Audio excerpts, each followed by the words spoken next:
Okay. I can't, I'm having trouble getting online, so once we lay this out, on 7 and 13, I will send you the Word documents. Okay. I just couldn't get it to load this Do morning. we have access to the We a need secure? us guest. Yeah. We don't have a secure. Yeah, I ain't doing that. Well, that's what we did. There's people smarter than me. Yeah, but we're not smart enough to steal your stuff. You may not be, but there are people that are here Now, that what are. I'm sending is going to be public anyway, so. Yeah. So, but anyways, to put it on the screen, Morning. thumb drive. So is it Shane, Melanie? Are you going to lay it out? Promotions? I think Brad. Okay. Yeah, So Brad and I will So- sit up here. Yeah. And then Travis. yeah. Okay.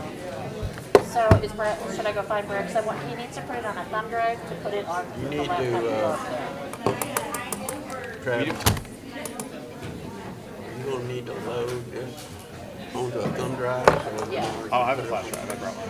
That's perfect. Then it goes He over needs there, to- and then But we're not doing that till after. No, my presentation's on the drive. Yeah, we got to lay them out. Or we're doing that right now. Okay.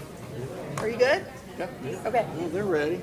I couldn't get on the internet to send any Word documents, but we got to get it up on the screen.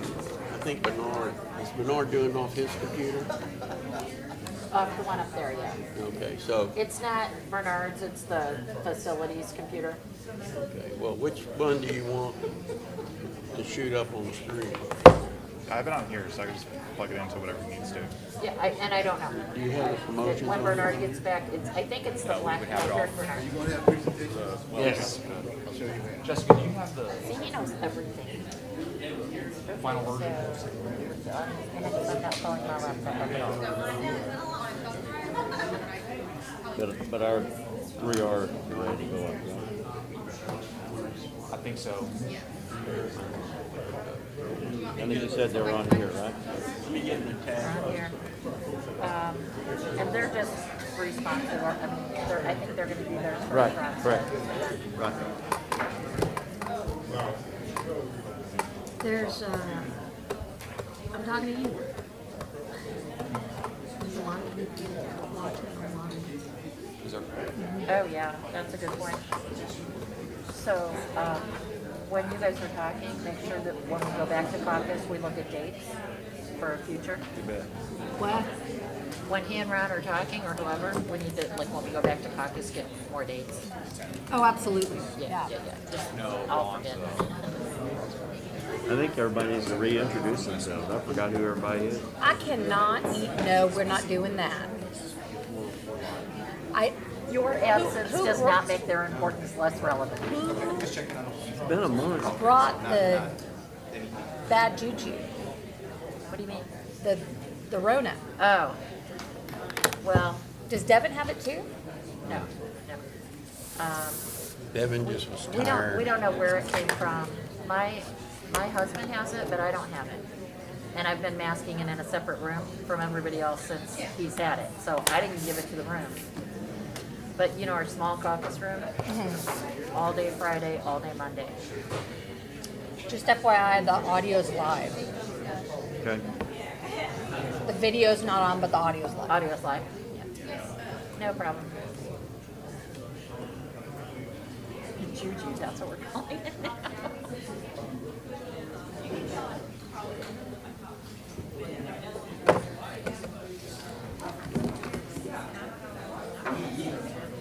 Yes. It's gonna happen. Oh, so it goes both ways. Brad ready. The audio's live. I saw that. See where this thumb drive is recognized here. To get a cast.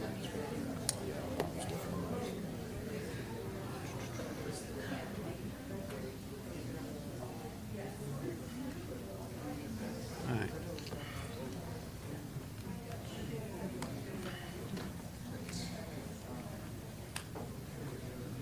Is this thing supposed to?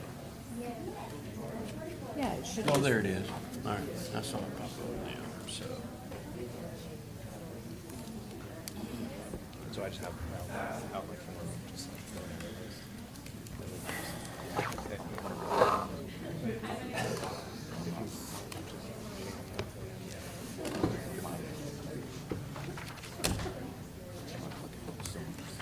right, you're ready to go when you guys are.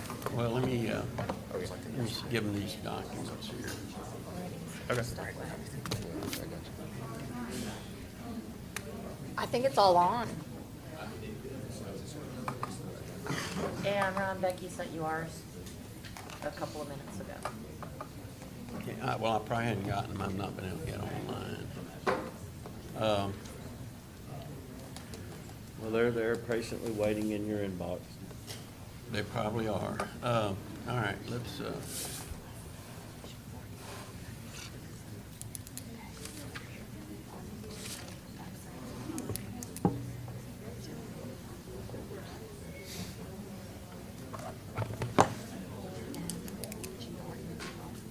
all right.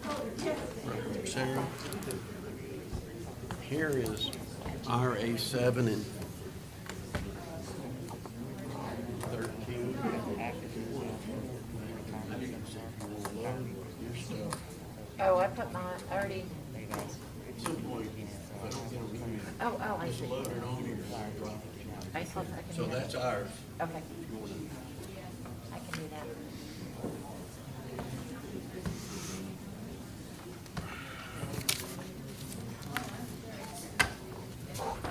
Oh, actually, you know All right. Are we ready?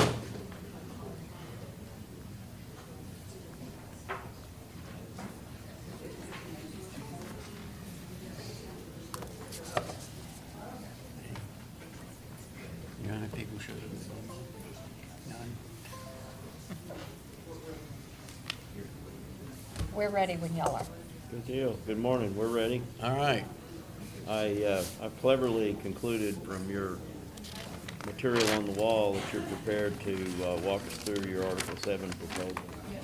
Yes, are y'all gonna use PowerPoint on y'all's or just the document? The Word document. Okay, all right, yeah, yes, what we're gonna do is we're gonna lay out, our economic proposal.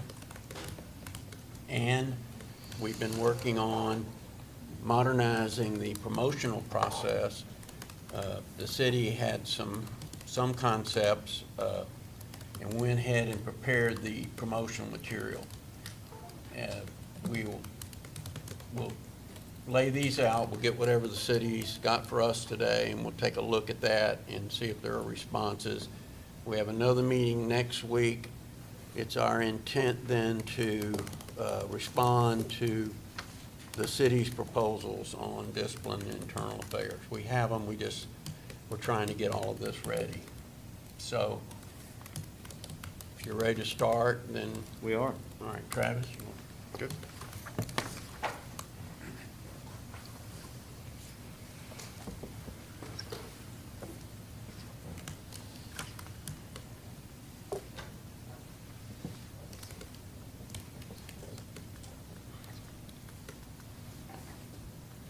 Morning, everyone.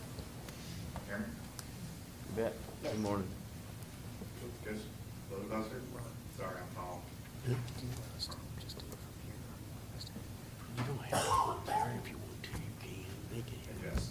Can you actually come over here and be my slide first? Morning, everyone. My name is Travis Von Hall. I'm an officer with the Austin Police Department.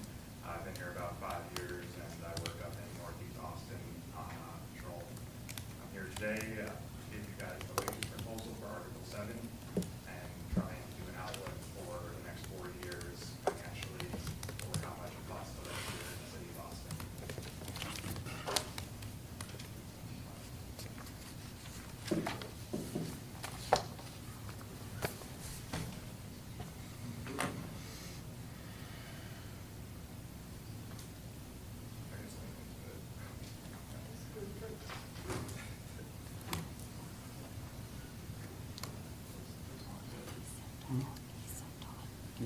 So to start the presentation, I'd like to start the presentation with a discussion of rising housing costs in and surrounding the city of Austin.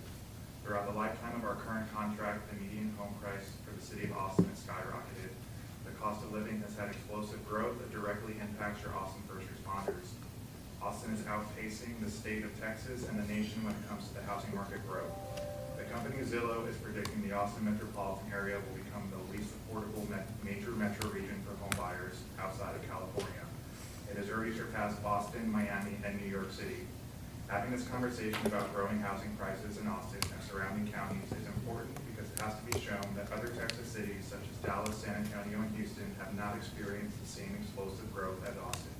Therefore, our pay scale should not be compared to their respective cities' police department salaries, which are normally used as a comparison stat. It is much more expensive to be a police officer in Austin than any other Texas city, and our pay scale should reflect that. Currently across all of Texas, the median home price is $397,000. Across the United States, the median home prices are $446,000. The following info is from Central Texas Housing Market and collected from the Austin Board of Realtors. The Central Texas Housing Market reports are compiled with data sourced from the Texas Data Relevance Project, a partnership between local realtor associations, Texas Realtors, and the Real Estate Center at Texas A&M University. So this is going to be the breakdown for all the counties in the city of Austin. Median sale price for this is going to be the city of Austin. In April 2020, the median home price in the city of Austin increased 12% to $421,000 from the year prior. In April 2021, the median home price increased 32% to $550,000. And then in April 2022, it increased an additional 16% to $640,000, an all-time record high.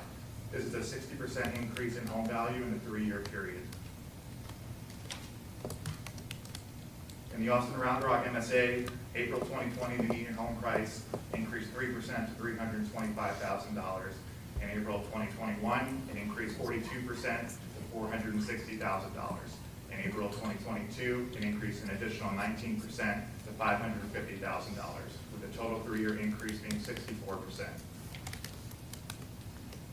For Bastrop County, in April 2020, it increased 10% to $260,000. In April 2021, it increased 12% to $290,000. And in April 2022, it increased 38% to a new high of $402,000, with again a total 3-year increase of 60%. Caldwell County, in April 2020, it went down 1% to $202,500. In April 2021, it increased 28% to $254,100. In April 2022, it increased 47% to $365,000, for a total 3-year increase of 74%. For Hayes County, again, we went down 1% to $284,950. April 2021 increased 33%, and April 2022 increased 29% to $477,000, for a total 3-year increase of 61%. Travis County, April 2020 increased 9% to $395,000. April 2021 increased 38% to $537,500. April 2022 increased 16% to $625,000, for a total 3-year increase of 63%. And lastly, Williamson County, in April 2020, it increased 6% to $300,000. April 2021, we've increased 45% to $430,000. And April 2022 increased 18% to $510,000, for a total 3-year increase of 69%.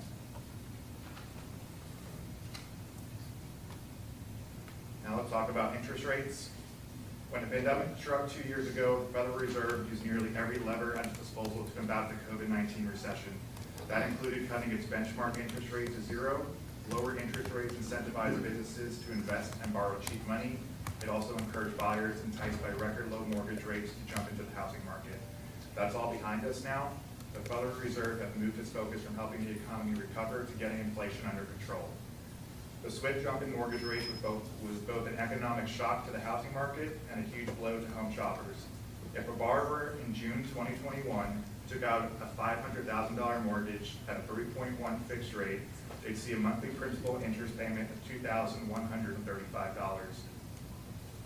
At a 5.85% rate, which is today's rate, that monthly payment would be $2,950. That's a 38% higher monthly payment over the course of a 30-year loan. It's an additional $293,264 in total payments. Now that is just the numbers for the rising interest rates. Now let me provide an example with the new rates with an increased housing prices. Over the past year, home prices have spiked a record 20.6% nationwide. Simply put, a borrower couldn't get the same home for $500,000 now as they could a year ago.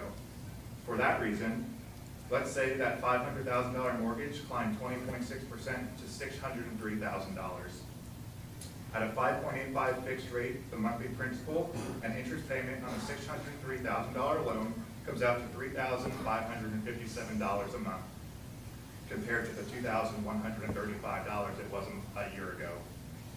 Not only do higher rates mean buyers' monthly mortgage payments rise, it also will result in some buyers who must meet bank strict debt-to-income ratios losing their mortgage eligibility.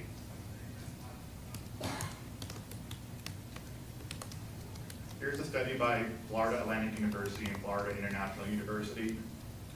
Using open source data from Zillow and other providers, researchers Dr. Ken H. Johnson and Dr. Eli Baracha have developed a methodology to score the top 100 most overpriced and underpriced metropolitan cities in the U.S. The data allows us to quickly see the premium pricing that the city of Austin is currently experiencing. The study by researchers looked at housing data from the top 100 housing markets and compared it to historical pricing information.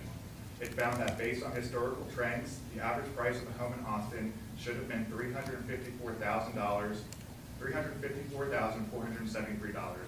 Instead, the study found that the actual average price is $594,441, which is slightly lower than the Austin Board of Realtor data I talked about earlier.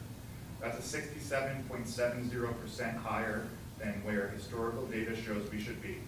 According to the study, Austin ranks second among the most overvalued metro home markets in the country. Dallas, San Antonio, and Houston also made the list but had significantly lower premiums. This is important to note to show the Austin housing market is much more overvalued than other Texas cities and that the cost of living is much higher. This graph represents what I just discussed. The dark blue line across the graph is the expected price and the light blue line is the premium, or the actual price of a home here in ATX. As you can see, the Austin housing market is extremely inflated compared to the national average and what it's supposed to be. With such a high premium, FAU housing economist Ken Johnson said, "I think that the inventory shortage is going to persist, which will help prop up housing, but it's going to make affordability a major issue, both in renting and home ownership in Austin for quite some time to come. I just can't see Austin crashing because too many people are coming. You're not building fast enough, and so that's going to drive it. Affordability is what you'll be talking about for several years to come."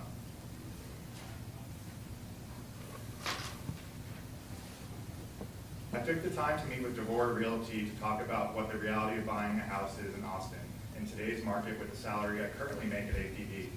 DeVore Realty specializes in the marketing, acquisition, repositioning, and disposition of multifamily properties and land. DeVore Realty embraces the evolution of the real estate industry and utilizes technology to aggressively execute a laser-focused marketing and purchasing strategy.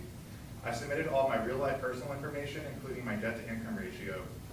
At this point in time, as a 5-year officer with the Austin Police Department, my base salary is $77,900. With my stipend of a bachelor's degree and being a mental health officer included, I make $82,640 a year. With a great credit score and being completely debt-free, DeVore Realty stated that I could afford a house at $400,000, which is well below the median for Austin and most of the surrounding counties. Now, this isn't a perfect world, and unfortunately, I do not live in a perfect world. I had to add my college education, an education that I had to take out student loans in order to pay for. Factoring in my student debt with my current salary information, DeVore Realty told me that I can actually only afford a house of $200,000.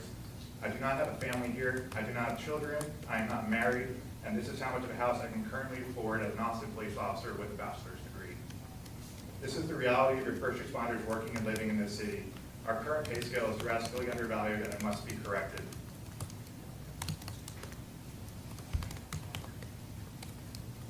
Zumper is the largest privately owned rental platform in North America with more than 175 million visits per year. They've been named a 2021 Best Startup Employer by Forbes. For Zumper's monthly rent reports, they aggregate data from over 1 million active listings to calculate median asking rent for the top 100 cities by population and nearly 300 additional cities within major metro areas. This data includes more listings than most other rental websites and is sourced through a combination of proprietary listings posted by landlords and brokers through Zumper's landlord platform and third-party listings received by MLS providers. This graph represents Zumper's data for the average cost of a one-bedroom rental in the city of Austin from November 2014 to May of 2022. The median price for a one-bedroom in May of 2021 was $1,193. Fast forward just 1 year to May of 2022, and the same one-bedroom will now cost you $1,550. This is a 23% increase over a 12-month period. During the same time period under the current APD contract, the employees of the Austin Police Department received a 2% raise.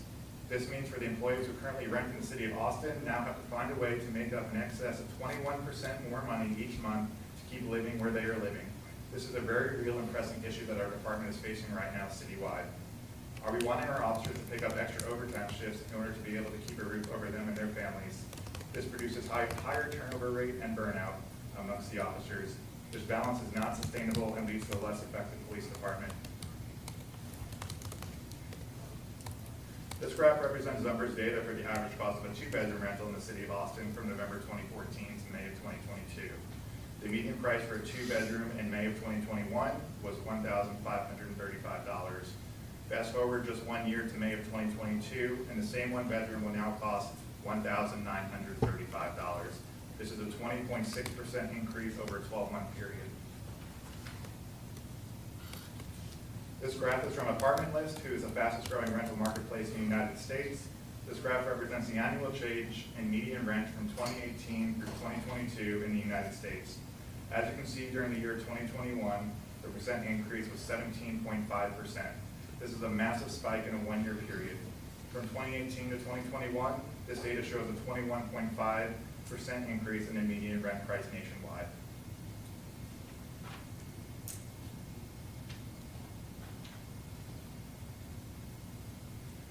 Technology is changing the dynamic of Austin. Austin is home to billionaire and newly appointed Time Person of the Year, Elon Musk, who officially moved Tesla's headquarters from California. Similarly, software maker Oracle has decamped to Austin, where it opened a campus in 2018 from Silicon Valley. Samsung is planning to build a $17 billion semiconductor factory right outside of Austin that is expected to be operational in the second half of 2024.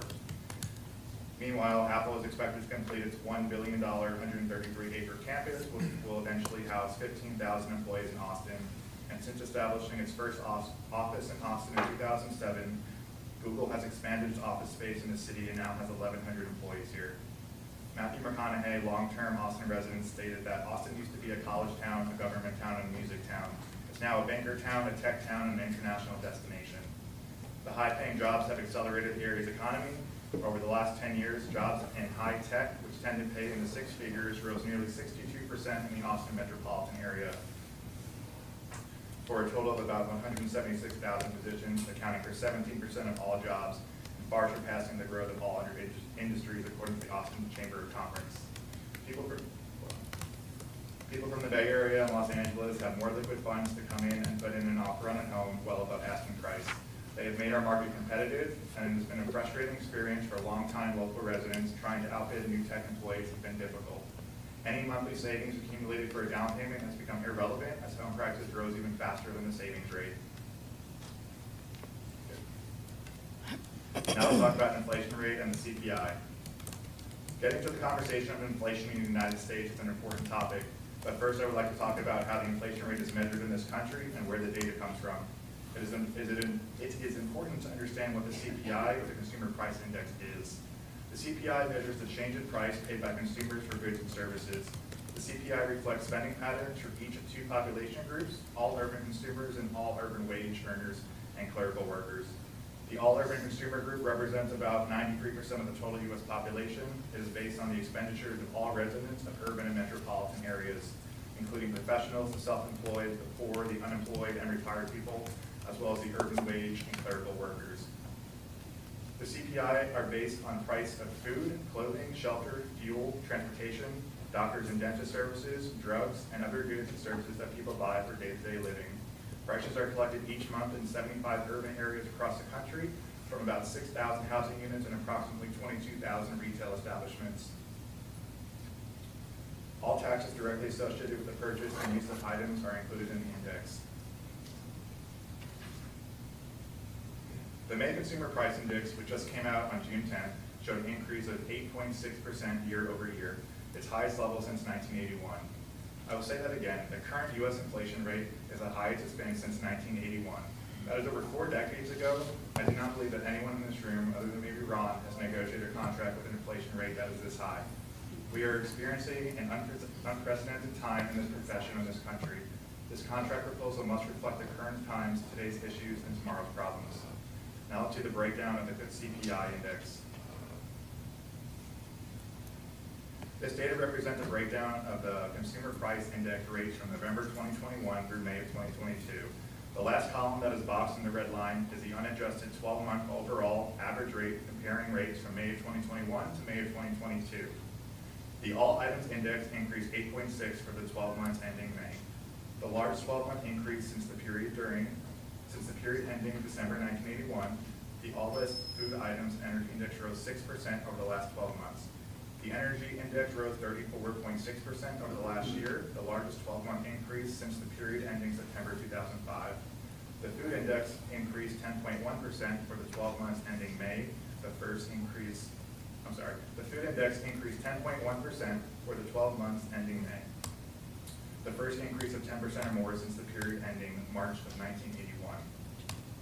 Food at home. The food at home index rose 11.9% over the last 12 months, the largest 12-month increase since the period ending April of 1979. All 6 major grocery store food group indexes increased over the span, with 5 of the 6 rising more than 10%. The index for meat, poultry, fish, and eggs increased the most, rising 14.2%, with the index for eggs increasing 32.2%. The remaining groups saw increases ranging from 8.2% fruits and vegetables to 12.6% of other food from home. Food away from home, the index for food away from home rose 7.4% over the last year, the largest 12-month change since the period ending in November 1981. The index for full-service meals rose 9% over the last 12 months, and the index for limited service meals rose 7.3% over the last year. The energy index rose 34.6% over the last 12 months. The gasoline index increased 48.7% over that span. The index for fuel oil more than doubled, rising 106.7%. This represents the largest increase in history of the series, which dates back to 1935. The index for electricity rose 12%, the largest 12-month increase since the period ending August 2006. The index for natural gas increased 30.2% over the last 12 months, the largest such increase since the period ending July 2008. The index for new vehicles rose 12.6%, and the index for used cars and trucks increased 16.1% over the year, which the index for airline fares rose 37.8%. Economics warn that wrestling inflation lower could be a slow and painful process. Production and shipping snarls tied to the pandemic have shown early signs of easing but remain pronounced, keeping products like cars and trucks in short supply. The war in Ukraine is elevating foods and fuel prices, and the trajectory is unpredictable. A Barclays banking analyst stated, "We think the U.S. Central Bank now has a good reason to surprise markets by hiking interest rates more aggressively than expected in June. We realize it is a close call that it could play out in either June or July, but we are changing our forecast to call for a 0.75 base point hike on June 15th, which is today. The move would be historic. The last time the Fed delivered a 75 basis point hike was in November of 1994, nearly 3 decades ago, and that was the year I was born. To reduce inflation down to a benchmark target rate of 2%, the Federal Reserve announced interest rate hikes in March of May of this year, with 5 more likely to come in 2022. These hikes increase the cost of borrowing, which can slow down economic growth. Hikes also tend to negatively affect the stock market, which is why investors look for signs that inflation is under control. In summary, the inflation rate is at a historic high, the median housing price is at a historic high, interest rates are on the rise with no end in sight, all while the stock market tumbles. This contract must account for all of these complicated hurdles and allow the employees of the Austin Police Department to be able to afford and live able to afford and live in the city that they took an oath to serve and protect. Before I get into the actual red line of Article 7, I want to go over some talking points on the relationship between college education and policing. We are going to be asking for a stipend increase for college education, and this is why.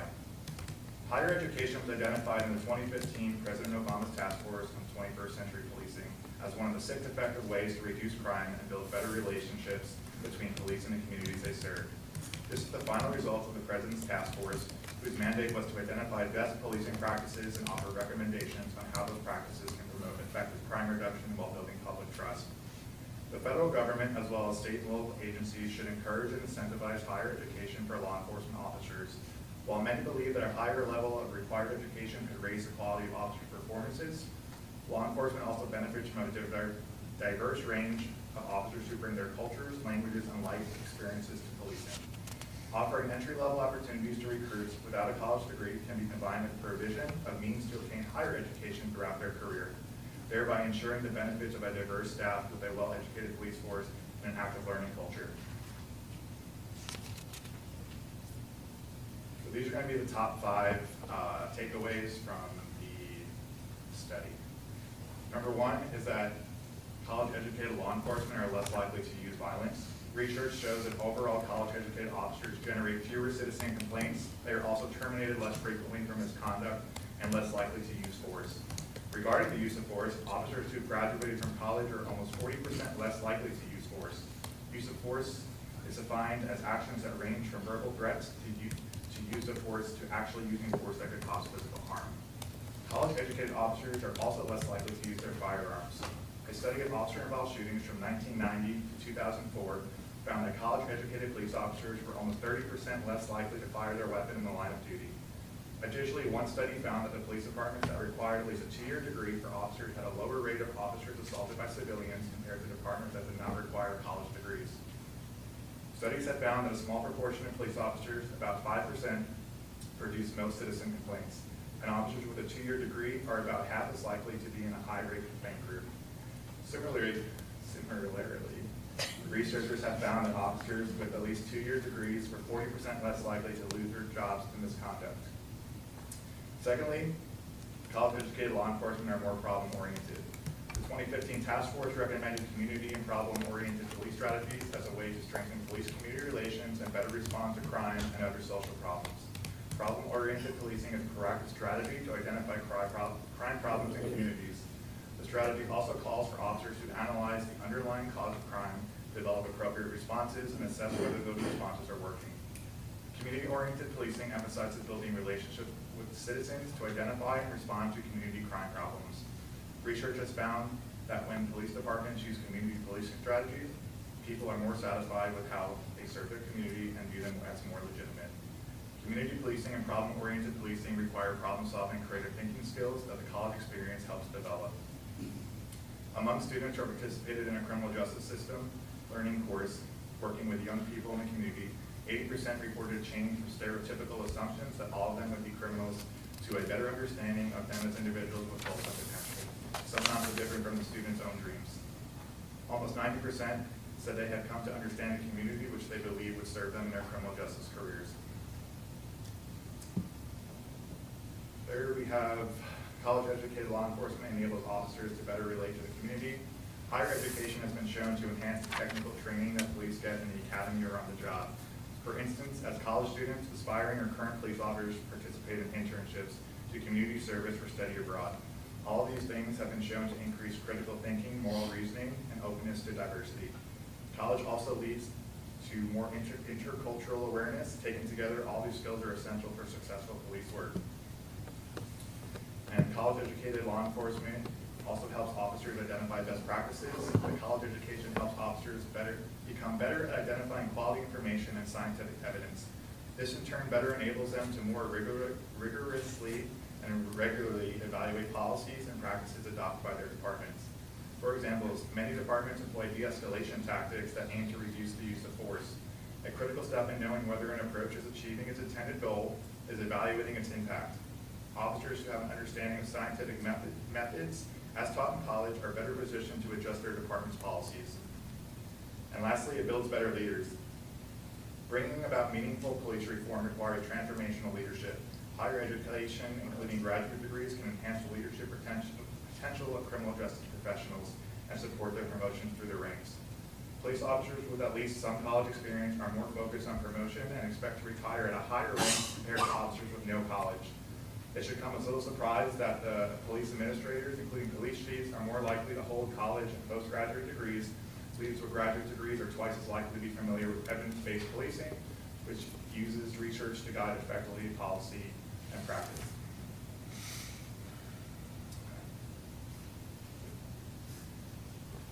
And then lastly, this is going to show what a current officer with a bachelor's degree makes right now. And our current contract is $220 a month, and that was instituted to the contract back in 2004. In today's contract, it's still $220. The current stipend for having a bachelor's degree was instituted in 2004 in the APA contract. $220 in 2004 is equivalent in purchasing power to about $336.71 today, an increase of $116.71 over 18 years. The dollar has had an average inflation rate of 2.39% per year between 2004 and today, producing a cumulative price increase of 53.05%. This means that today's prices are 1.53 times higher than the average prices since 2004, according to the Bureau of Labor Statistics. A dollar today only buys 65.38% of what it could buy back then. The way our stipends are paid out in this contract must change, as this is not a financially stable system. And I'll get to the red line. You want me to pull it up on here? You can. Have it.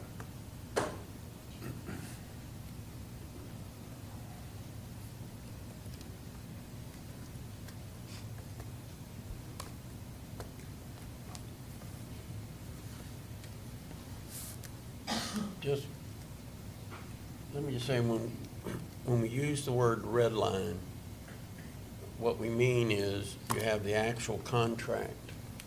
Blue language underlined means new language, and if it's struck, then that's current language. So it's just done in a legislative format, so when you read it, you can tell what's being added. And currently, this is our proposal, it'll be in blue, and the city's proposal, when they do it, will be in red. So, but this is just our proposal, so it'll be all in blue. I'm sorry, go ahead. Do you want me to just go through it and then? Huh? Do you want me to just go through it here? Sure. Okay. Sure, if you want to, explain the logic behind it. So one of the big issues we're having in the Austin Police Association department is staffing. We're losing people on the front end, and we're losing people on the back end who are eligible to retire, and everyone else in the middle is just extremely unhappy to be here.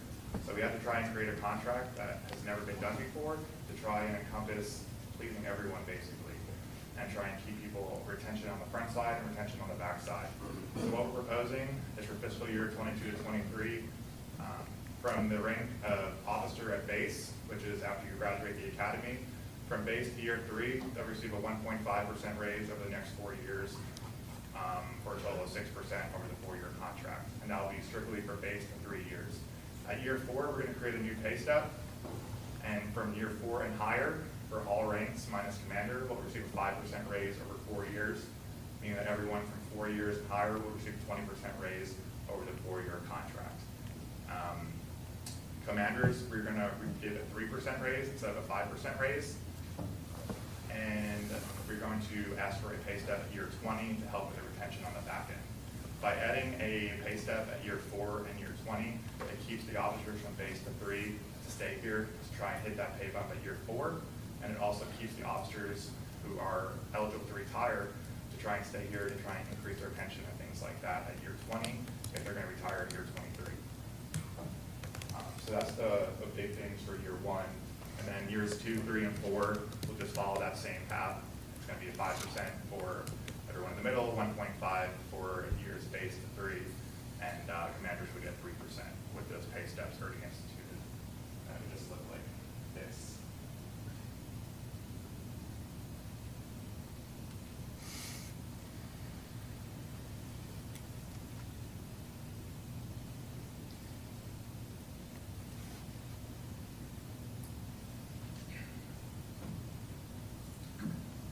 get into the stipends and longevity pay, just for longevity pay, we're asking to increase from the $107 to $200.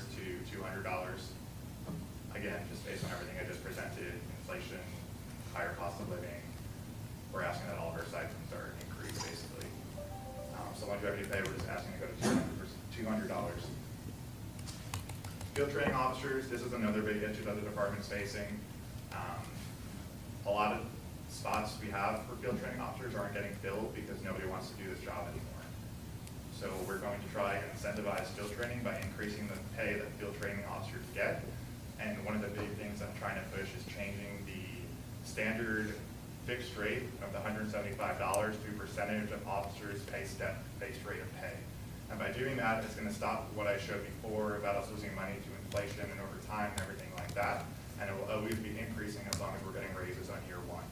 So it'll be 5.8% of an officer's pay step 10 base, and that's going to be calculated based on that pay 10 step on year one, which is going to be whatever your base is. And that's the way we're going to lay it out for all of our stipends. Each stipend is going to have a different percentage. The numbers that I came up with have, the math is done basically to make sure that no one loses money by changing the percentage. It's based off of the current step 10 base rate right now. So 5.8% is going to be equal to a higher number because we're asking for a raise. So it's going to be closer to $300 a month instead of the $175.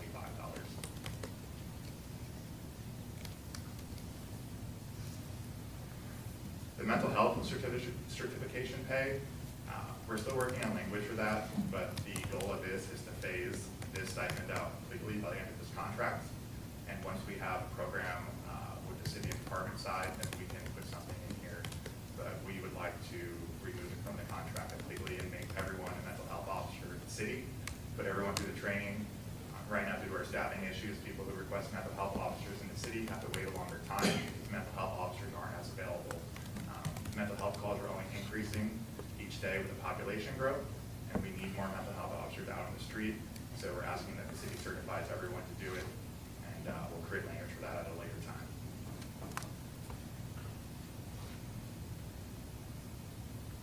For bilingual pay, a little bit different this time. We'd like to create a difference between a Spanish speaker bilingual and just everything else bilingual. So Spanish speakers get used way more often than any other language in their department. They're kind of getting used and abused right now out in the field, so we'd like to increase their stipend to 4.8% of that officer pay step. And then everyone else who's bilingual, who still qualifies as bilingual, but isn't Spanish, will get 3.4%. So it's an inflated number for the Spanish. They're going to be getting a raise than the normal 175. That percentage is going to put it up to about like 250. And then the 3.4% should equal about 175. And again, just because Spanish language is probably used 10 times more than any other language, because that's just majority of what the language is here in Austin. And we want to try and incentivize more Spanish speakers to come up, take the stipend, and do that work, so we can better interact with our Spanish-speaking community.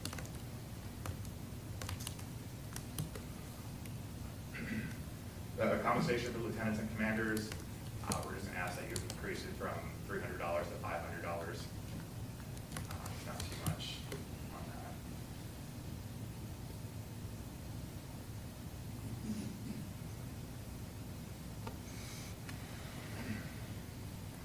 And then for the education incentive pay, like I said before, we're going to ask that you guys increase our education pay. We want to have more college education inside this department to help build better leadership and help have even better interactions with the community.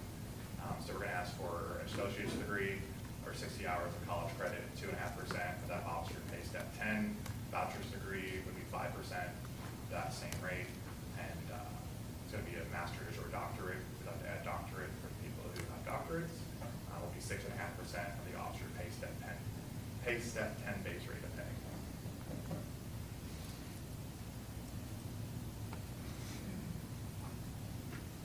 For shift differential, going to keep on the same path. We're going to change it to a 5.8% of officer pay step 10 base rate for evening shift. We'd also like to propose to create a night shift stipend because our night shift is also going through a really, really hard time right now. Nobody wants to work night shift.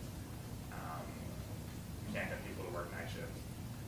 Night shift is the worst shift that you could possibly work in this department. The hours are terrible. You don't get to see your family as much. It hurts your body. It's not healthy. So we like to do what some of the other departments around the country have done, which is create a night shift stipend separate from evening shift. And the reason behind that is because right now the way our contract is written is any shift after 12 p.m. gets the evening shift stipend if they start after 12 p.m. So that means someone's shift who starts at 12 p.m. gets paid the same shift differential as someone's shift who starts at 9 p.m. that night. It doesn't make sense. It's not fair. So we'd like to kind of differentiate the night shift stipend. For shifts starting after 5 p.m. will receive a night shift stipend of 10% from their officer pay staff. And that'll kind of try and get more people to work night shift because they'll be making more money, and try and get some more senior officers, more experience on that shift instead of everyone just going to a day shift or like a better hour shift. So that's the thought process behind that.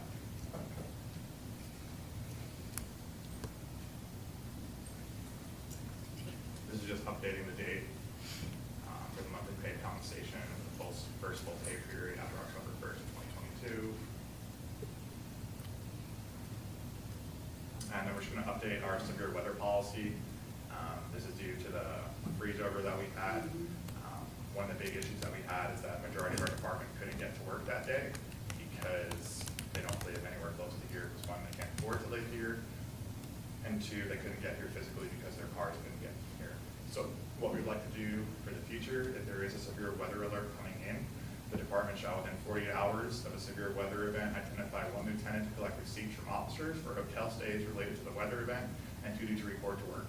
These receipts shall be paid out at the government rate or cheaper rate if provided by the hotel no later than 30 calendar days after submission. So if there is something coming, like another big freeze storm, we could have officers come in before it starts so that they can still come to work that day and not have to pay the money, from their own salaries, things like that. It should be covered by the city, is what we're saying.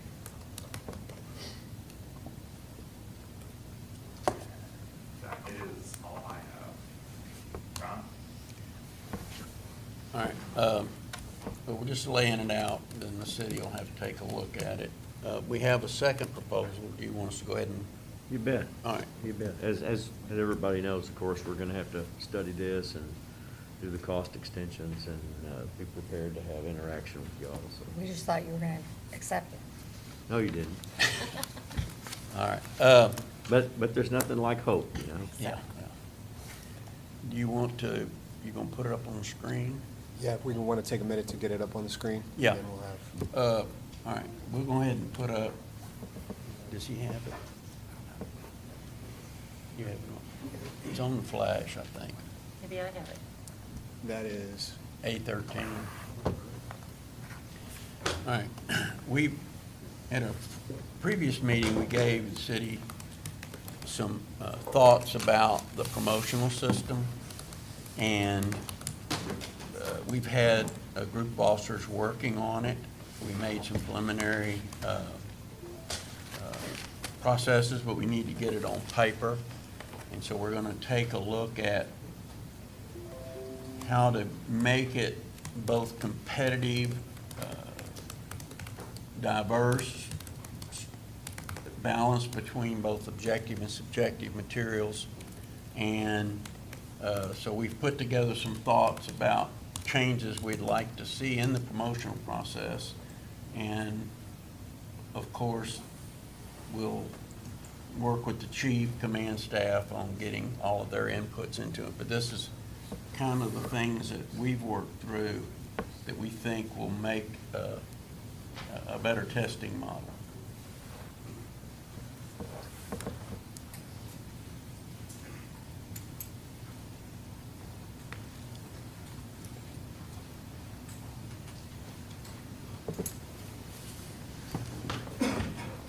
good?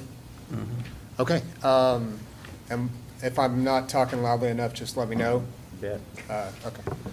Good morning, everybody. My name's Brad Ray. I'm a sergeant with the Violent Crimes Division.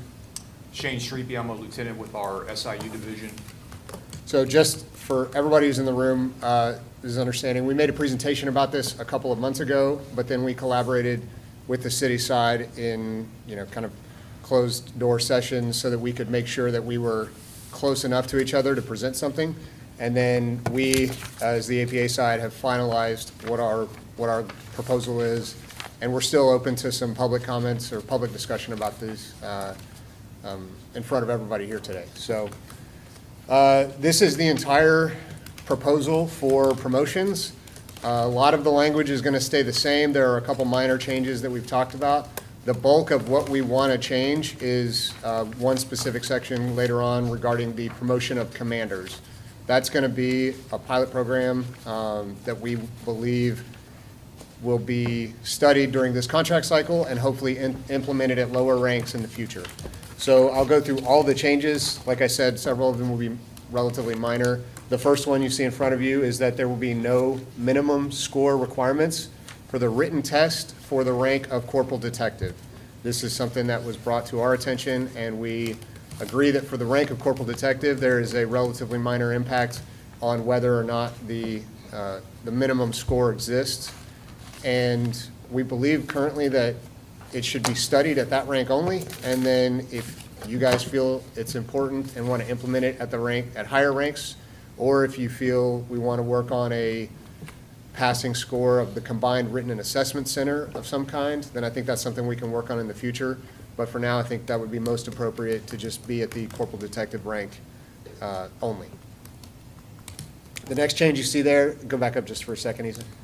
The next change you see there is just the maximum education points. It's a little bit lower down. We're going to talk about the adding a point for APD officers with doctoral degrees.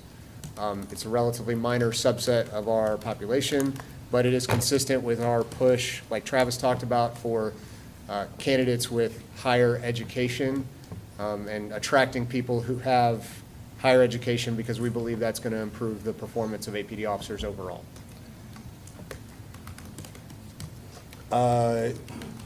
Right there, real quick, is just language about the minimum score on the written test. There's the extra point for the doctoral degree, so that's 3 points overall. So this language here is just changed because the commander process is going to be outlined separately. The process will be laid out later on, but that's what the highlighted portion is there.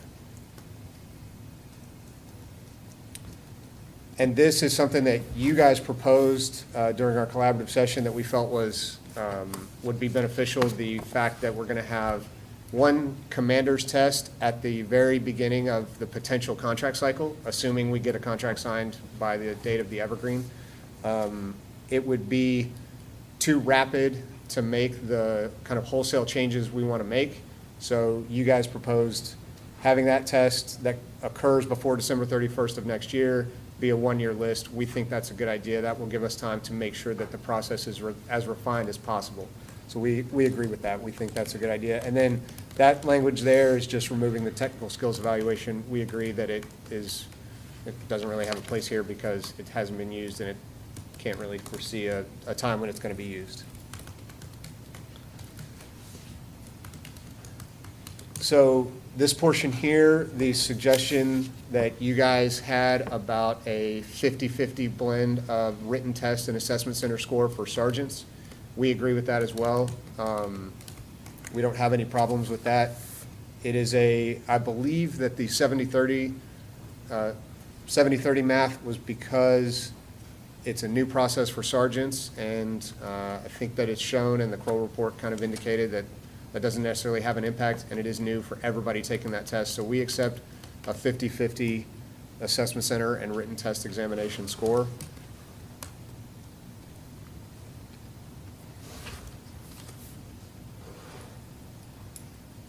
All right, a little bit further down to just the blue, or up, just to where the blue starts. Okay, so this is getting into the commander's process, which is the bulk of what we wanted to talk about. The first part of the process, or go down a little bit to section A there, yeah. All right, so the first part of the process is the mentorship program. Again, a lot of this was born from ideas that Lieutenant Streepy got during a master's program that he completed a couple years ago. Additionally, the Kroll report indicates that a mentorship program is a best practice that all law enforcement departments should be using, and we agree with that. I think that a mentorship program could help, if done properly, could help guide candidates who might not otherwise have felt comfortable seeking that promotion.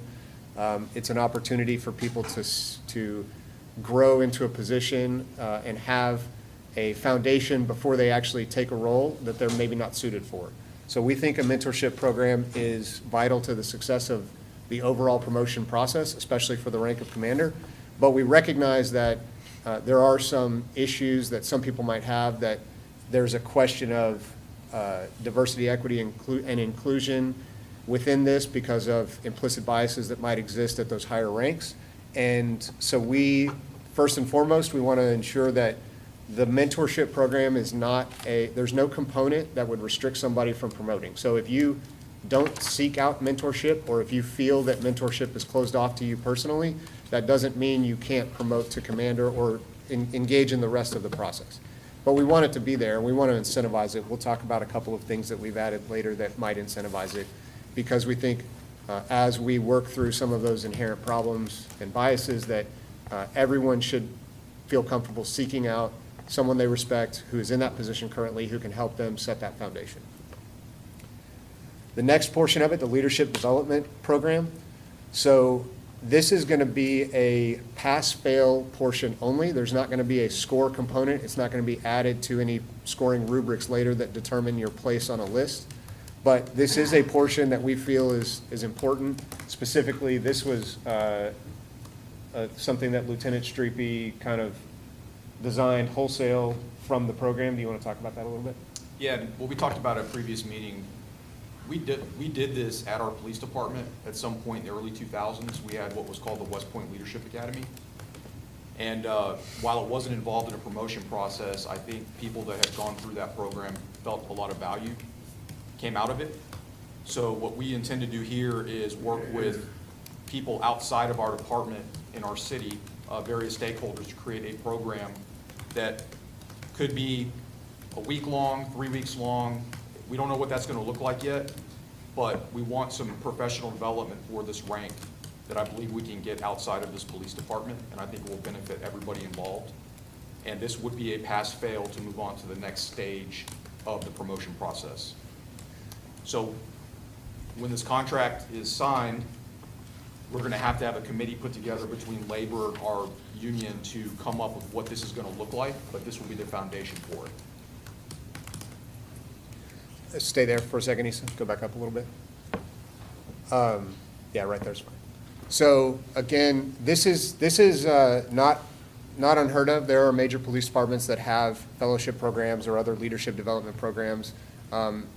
There are ideas out there that we can emulate, but ultimately this is also an opportunity for APD to be at the forefront of change in kind of the modern policing era.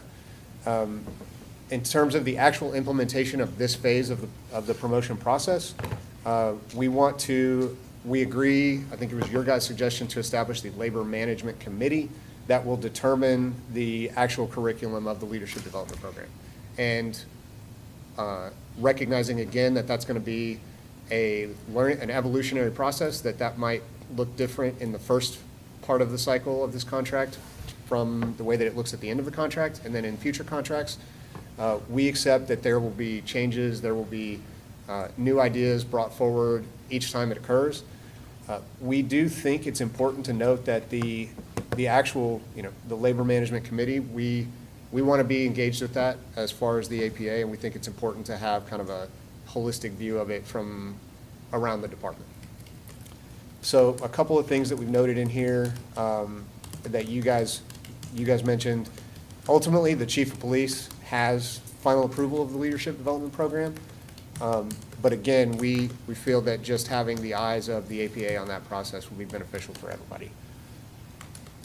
And that last paragraph is just a reiteration of what I said earlier, that this is a pass-fail. There should be a graded component of this, the details of which will obviously be established by that Labor Management Committee. But the score that one achieves during the Leadership Development Program will not be part of the scoring rubric that places you on a final list. So section C and, I kind of, from the earlier discussions and the way this has been structured, I think everybody understands, you haven't said this, just so that the public at large sees this, the mentorship program and the leadership program is fully expected to enhance your ability to score well on the examination. So those things actually have an impact on how you place, because you're learning and you're getting better, and then you're going to perform better on the scored portions of the program. right.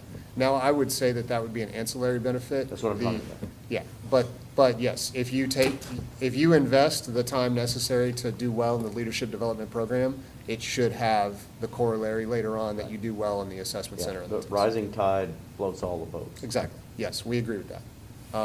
And I think that's, again, I think that is one of the reasons we can all agree that as the process changes, it will help everyone that's in the process.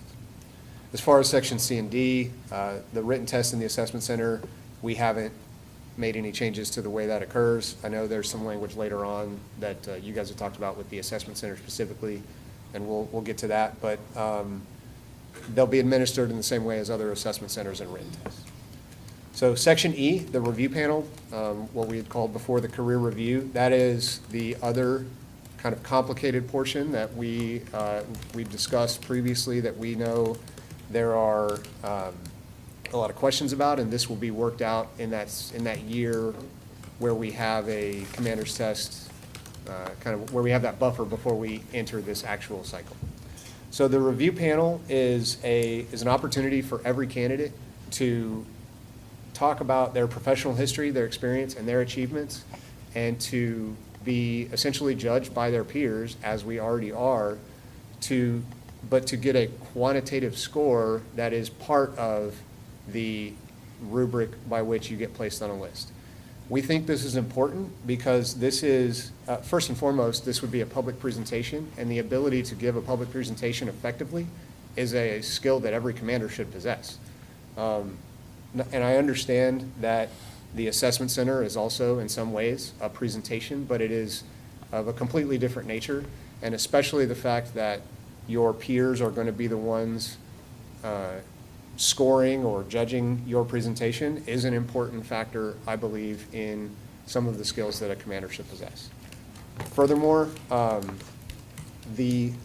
I should note, it is not designed to favor any particular achievements, any particular career path that somebody has taken to get to the rank of commander or to become a candidate for that rank.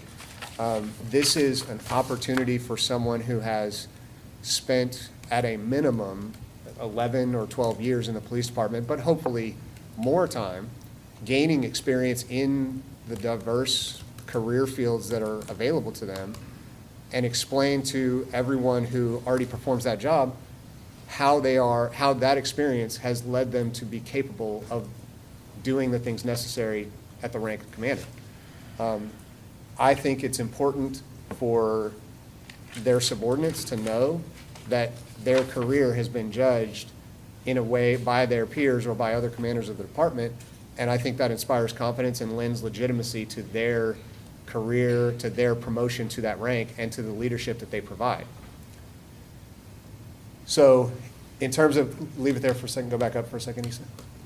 In terms of the way it would be implemented, I know that there are questions of subjectivity. I would say just at the forefront of this that subjectivity is inherent in the entire process. It's certainly inherent at the next rank of assistant chief, where people are selected almost entirely subjectively, as far as I understand. I think that this will require being comfortable with some level of subjectivity, but we're trying to remove it as much as possible. So the way we want to implement this is a standardized resume that the candidates fill out before making their presentation. That resume can be fact-checked so that they don't make any claims that are spurious or outrageous claims about what they've done in their past. Additionally, the department is small enough that somebody seeking the rank of commander is probably known to the people who will be on the panel. And so it'll be hard to make such an outrageous claim that it couldn't be refuted during the panel. And there would obviously be negative consequences for making a claim that turned out later to be false. But The panel, we believe, would consist of 5 sworn members. 4 of those members would be appointed by the chief or their designee, and 1 would be appointed by the president of the association. One of the 4 members appointed by the chief for the panels could be the particular candidate's mentor. And that would incentivize people to seek mentorship, but we're leaving that up to the chief or designee at this time because we also understand that as the mentorship program is developed, the kinks will have to be worked out before this could be fully implemented in that way. The 1 member appointed by the president of the association, I would say it's probably obvious why we feel we should be involved in that process to some degree. To lend legitimacy to this process and to be able to explain to our members why we think that we should give the chief, some assistant chiefs, and other commanders the ability to give a score on the promotional process. Having a member appointed by the association would add a level of confidence to our members and the appearance of neutrality that I think is important for this process to have the buy-in is needed by our membership. You want to add anything on that? So that's our belief on how the panel should be made up. The actual scoring is, the language is in there. It's not super complicated, but it's consistent with what we proposed to you guys before. It's a quantitative score, which again, we hope will be as objective as possible, recognizing that this process is not going to be 100% objective.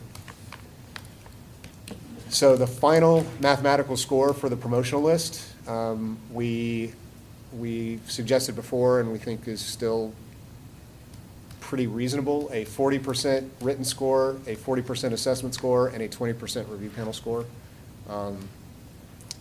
We, again, recognizing the inherent subjectivity that in the review panel, we would give it a lower score. And again, the reason we wanted to add this as an actual mathematical rubric is that the compensatory systems outlined by the Kroll report, we believe will enhance diversity, equity, and inclusion in our promotion process. And this can be studied as part of that overall process that the Kroll report outlined in their most recent studies. So the last portion, the next part of the process, the last part of the process is the probationary period. We agree with you that 6 months is an appropriate amount of time, especially based on the impact it'll have at the end of a test cycle. We believe that and this is based on studies from other departments who've implemented a probationary process, that first and foremost, the chief will decide, at this rank, the chief will decide whether the person is making the grade, so to speak. The commander should have monthly meetings with their supervising assistant chief, and frankly, probably should be having much more contact than that anyway, but they will be checking in just like we do with rookie patrol officers who are on FTO to ensure that they're meeting the metrics that they've been given to make sure they succeed, because everybody has a vested interest in their success. Do you want to hit on that? Okay. At the end of that 6-month period, the chief will have will make a determination as to whether the candidate is ready to get off probation and fully attain the rank of commander, whether they would benefit from a further 6 months of evaluation, in which time they would still be on probation in the same capacity as they were before. But recognizing that we've already made a substantial investment in that person as a commander, we want to continue that and try to get them to a point where they're as successful as we need them to be as leaders. The third option would be that the chief would wish to demote somebody back to their previous rank, and if they wanted to do that, the candidate could then accept that demotion, or they could institute a review process by a demotion board. The review process by the demotion board would be ultimately, there's some technical language about how it would occur, the amount of time that they would have to review the materials that they've been graded upon. They would have a certain amount of time to defend themselves. The chief would be able to make his stance known to the board as well. Ultimately, the only thing that I feel like we need to, or that we need to espouse right now is that, again, we believe that 1 member of the board should be appointed by the association. And I can recognize that, as you guys graciously pointed out last time, this is a management-friendly proposal overall. But it bears repeating that the association does feel like we should retain at least some visibility on the process, because without it, there's the potential that our membership will lose confidence in this process, and that it will lose some of the legitimacy that we hope to be building in this department. Additionally, we think it's up for discussion, but reasonable that one of the members appointed by the chief be a civilian employee. I know throughout the city, especially working, with the police department, there are plenty of civilian employees who have expertise in human resources, legal matters, employment law. Devin himself could be on this committee potentially if selected by the chief. So we feel that one civilian member of the panel would also lend a little bit of neutrality and legitimacy to the panel overall. But regardless of the panel makeup, again, we do accept that this demotion would be a non-disciplinary process, and that is, again, part of why we want to be able to view it from a neutral perspective, because ultimately that person doesn't have any recourse beyond this panel.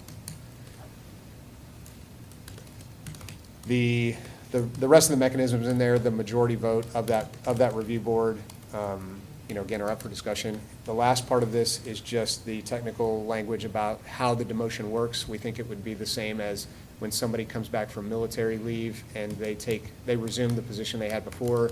The last person promoted to that rank would be demoted, and it creates an eligibility list. This should function in much the same way. There's no reason to reinvent any sort of process for that. So moving on from the commander process, you can keep going, Issa.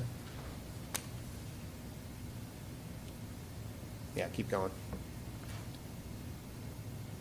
So stop right. Yeah, go back up a little bit. I guess before we move on, do you want to add anything about the commander process? No, just, we talked about it before, but we've added really 4 pieces to the lieutenant to commander promotion, and those 4 pieces are not, they're done in various departments around the country.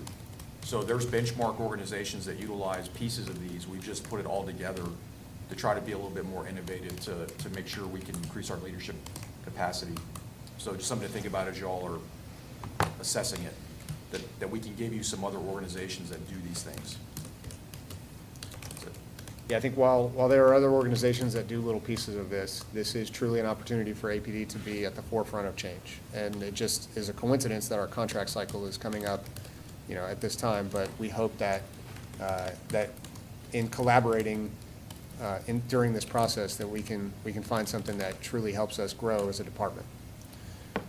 Moving on from the commander process, we're getting into some of the other stuff that is relatively minor. Number 7 here, the selection and training of assessors. We don't have a problem with this. It seems in retrospect like this is, I don't know that this is a contract issue as much as this is an issue with the city engaging with the vendor that we currently have. But if this is something that is important for y'all to have in the language here, however you engage with IO Solutions or whatever vendor is chosen in the future, we don't have any problem with that. There's already some opaqueness in that process from our perspective that as long as they fulfill the obligations that they have when they produce these assessment centers, we're fine with that. The other part of this is that there will be 2 panels for each assessment. Again, having been through just one assessment myself, there's some opaqueness about how many panels were currently made up the assessment centers. But if this is what makes you guys comfortable with that process, we're perfectly happy with that.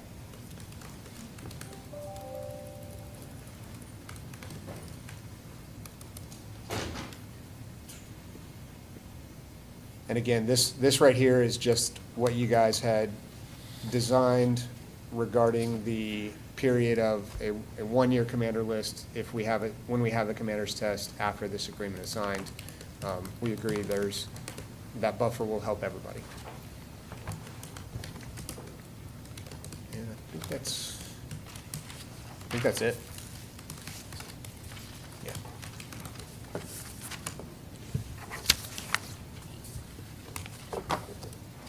Yeah, that's it. All right, thank you. Appreciate it. So we have responses to 6, 14, and 19, and we'll put those up and lay out where we are on those. Lowell, do you want to take just a short break while you're getting set up? Sure, let's do that. Let's just take 10 or 15. 10 minutes. Or, yeah, 10 minutes. 10, all right? Yeah, that'll be fine. Okay. Everybody stretch.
individual entities that your members are contributing to or funding or using as vendors and so forth. The ones that are listed on the form, that we will have 10 slots. You can move down, Sylvia, so we can see the rest of this language here.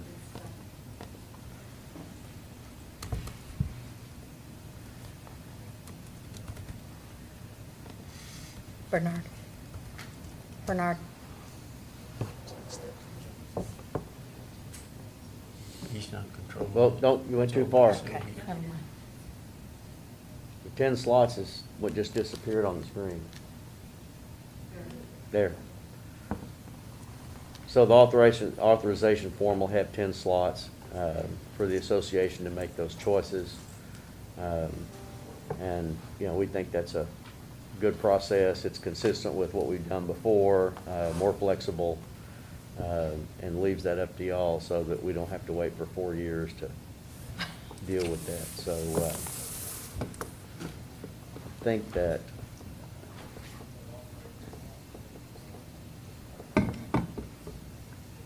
this $40 amount is acceptable. We've just added the in writing thing, which I think is the way that needs to be done. I'm sure the paper trail is not a problem.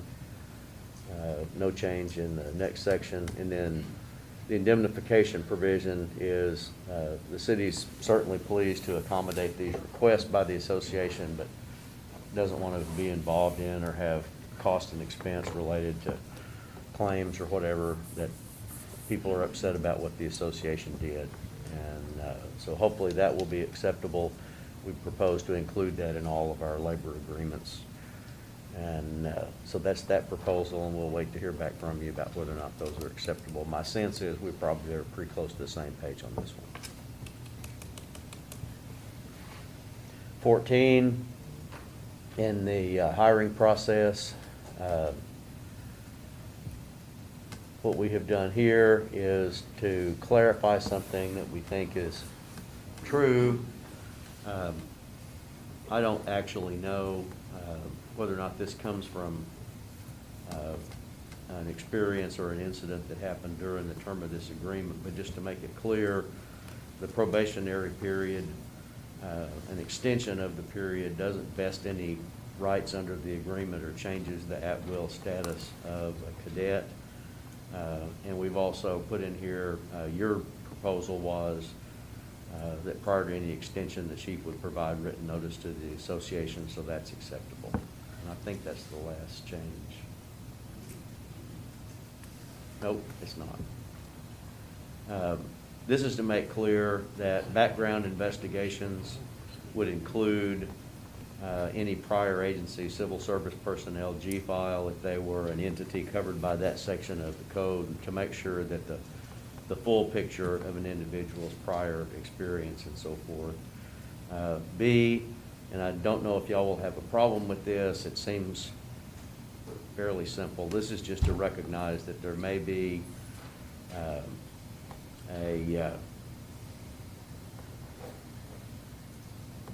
somebody that is not the chief of police may be making the choices about this modified hiring process. And we don't have a problem with the sworn language.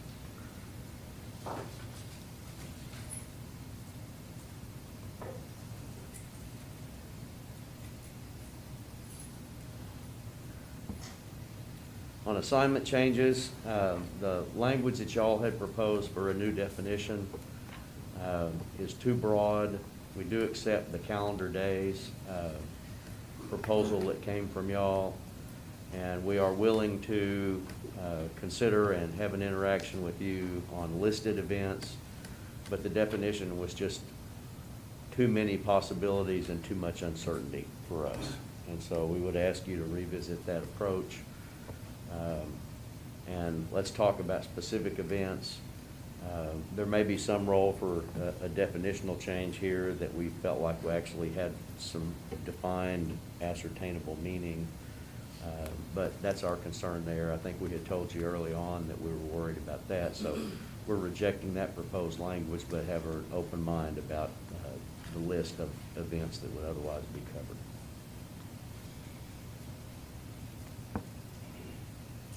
So that's where we are on those three, and we will go back and begin our serious homework on the two presentations that y'all made today. Is there anything else before we separate for our caucus purposes? No. We appreciate all the hard work, and we will let.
All right. So can y'all do 30th of June? So we're not doing 22? We are doing. Well, we're Okay. proposing Okay. 20, I'm open. I don't know what the rest of the team.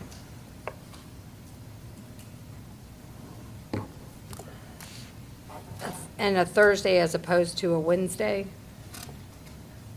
yes, Yes, we're trying to get something in, on Wednesday. um, We have a conflict on Wednesday, so we bumped to Thursday. Okay. So 30th, and then we've got AFD crunched up in July, and our first proposal there would be 20 and then 27. We can do both of those dates. Yep. yeah, that's why we were trying to fit anything in at Yes. the end of June, is just because it was. That's right. So that would give us 22 already scheduled. Yep. 30, Yep. and then we have a couple of weeks off, and then 20 and 27. Okay, let me ask, on 22, do we know the location for that yet? Rutherford Lane, LRO, but it's gonna be on the first floor, so not actually our office, but the same building. To, like, the lower level. Okay. There's an auditorium there, I believe, isn't Yeah. there? Ground floor auditorium. Yeah. Okay. I've never been in it, but. We have a conference room for the negotiators, and on TV, we're gonna set up an auditorium for. Public. Mighty Okay. good. That works. We'd like to get, at least by the 27th, I'd like to have just about everything on the table. We'll get some responses on some of the things that you've cleared out some, and we've got some, and we can get there. Our objective for next week, assuming we can get it done, is we will have a response to discipline, internal affairs, and the grievance system. Okay. Okay, now, it may just be no, but our goal is, we'll try to, I'm sure not. no, I'll be positive. And then in July, we'll try to get whatever is left, big ticket items, whether it's oversight or other issues, and by then, we should be able to have some conversations in July about the economics. The city will have time to work the numbers, and so hopefully by the end of July, everything will be on the table, and we will have had some response from both sides over what your positions are, and then we'll work. It's just, like everyone else, summer, it's hard to keep all the team together when people are Yeah. been bottled up for, a couple of years. And I've So- got a dental surgery deal that we're trying to juggle for that week of the 22nd, and so, Becky, of course, is quarantined. She'll be out of quarantine by then. She'll be out of that. So are you wanting to, No, we want it scheduled on the 22nd. okay, And you'll we're leave gonna- the we're planning 22nd on and doing the it, but 30th? I'm just telling you that there's a variable there. Yeah, I have some minor surgery myself in the 1st of July, so. I would just say this, though, Yeah. the police officers have not been bottled up. We've actually had to come to work for the last 2 years. I'm talking about on Just- vacation with the All right, kids. I'm just saying. No, we're talking about vacations with the children and stuff, so. All right, we'll work on that, and we'll hope the city will work on what we've put on the table. Yes, that's what we're gonna be doing the rest of the day. And we appreciate both sides having an open mind You about bet. how we, get these issues resolved, so. Any other, I think that's it for today. all right, well, thank you very Thank you much. kindly. Thank you. Thanks, Bernard. I just